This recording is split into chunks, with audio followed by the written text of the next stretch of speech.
So that's it. Season 7 Rick and Morty. It's a wrap.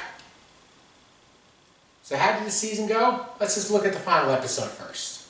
That the only thing we have to fear is fear itself. And here we go. Fear. What is your biggest fear? Is it that Rick and Morty got canceled? Another creator gets the can again? In this episode, Morty faces his greatest fear. It all started after they went into an uninteresting haunted house. Apparently, one of the people at the carnival they were at was a promoter, an attraction at Denny's. It's weird that they went to another chain. I mean, they, for a long time the show went to Shoney's. Now we're at Denny's. What's next? The International House of Pancakes? Morty jumps into the hole that happens to be in a bathroom at a Denny's. Kind of weird place to put it. Lev Schreiber did a great job of his voice acting here. He even did a great Joker laugh. Morty jumps into the hole, and he immediately assumes that Rick jumped in right after him, fighting off all the horrible fears he has of being attacked by monsters and having maggots inserted into his gut. Upon exiting the hole, or assuming they exited the hole, I actually predicted they did not exit the hole right off the bat, because how would you have this type of plot point and not explore it more? It would make absolutely no sense to build up the hole and then immediately avoid it. You end up going home, and for some reason, Rick's wife is brought into the living room along with a 20-year-old version of Rick. Once again, this doesn't make any sense, as we all know Rick hates time travel. Even this episode brought it up. So Diane Sanchez makes her acquaintance with the rest of the family. The family that she never even knew grew up. That Beth would grow up, have 2 kids, and a husband, and a clone. Of course, knowing that this was all just not real, Rick ends up reacquainting himself with Diane, going to bars and getting drunk, even saying they'll go to Showbiz Pizza, a chain that went bankrupt years ago, whose assets were bought by Chuck E. Cheese. Morty, who just kind of wants to get this over with, figures, okay, what is it going to take me to get out of this stupid hole? Goes back to Scheider's character, who immediately tells them that the only way they're going to get out is they have to face their actual fear. Because Rick Sanchez is very delicious. Eventually, Morty starts doing really humiliating things because Morty's biggest fear, or he assumes it, is not being accepted. Like for instance, he goes up to bullies and has a top 5 list why he loves Jessica. There's only 4 listed. He then does the trust fall, which nobody cares about, and insists people to take pictures as he lays on the ground.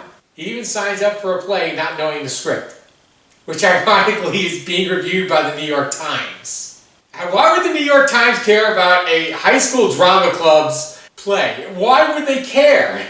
At this point, knowing that the universe is starting to fall apart, mainly because Diane starts repeating the same phrase over and over again, Rick finally goes to the play to see Morty, who is naked, looks like he's dying. He is actually dying on stage, just to let you know. And Rick decides to get nude and does a dance. Oh yeah, nice callback to the first season, right? There's a full rap and dance, the whole universe falls, and Diane just gets Thanos snapped out of existence, and they climb out of the hole. Only to come to the correct assumption, they're still in the hole. This ends up being a complete and absolute time loop. Yeah, we've had plenty of those jokes over the season. Insert your character you want, over and over again. We find out other Morty fears, like one, a montage in which Morty gets older, graduates college, and then he becomes his father, Jerry. Yes, Jerry. Why would you be afraid to become Jerry? Have you seen Jerry the last 3 seasons? Remember how Beth sees him as a slug? Yeah, that's what he is. He's just a slug. He absorbs anything in his distance. He's pathetic. That is the reason why Morty fears being him.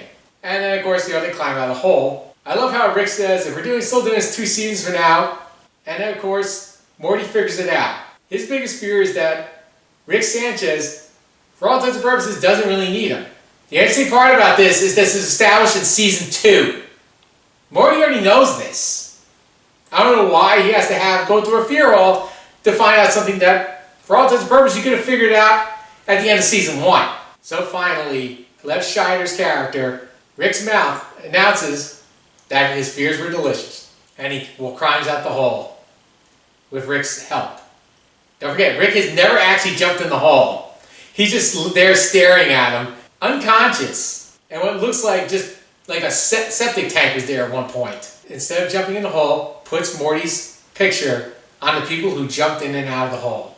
And that's how season 7 ends. We also find out that Mr. Poopy Butthole is still suffering from the same problems. However, he also stole a dimensional portal gun, goes to another dimension, kills their version of himself, and basically assumes the role as their family head. Some habits are hard to die, right? So here we are, into season 7. What do we think?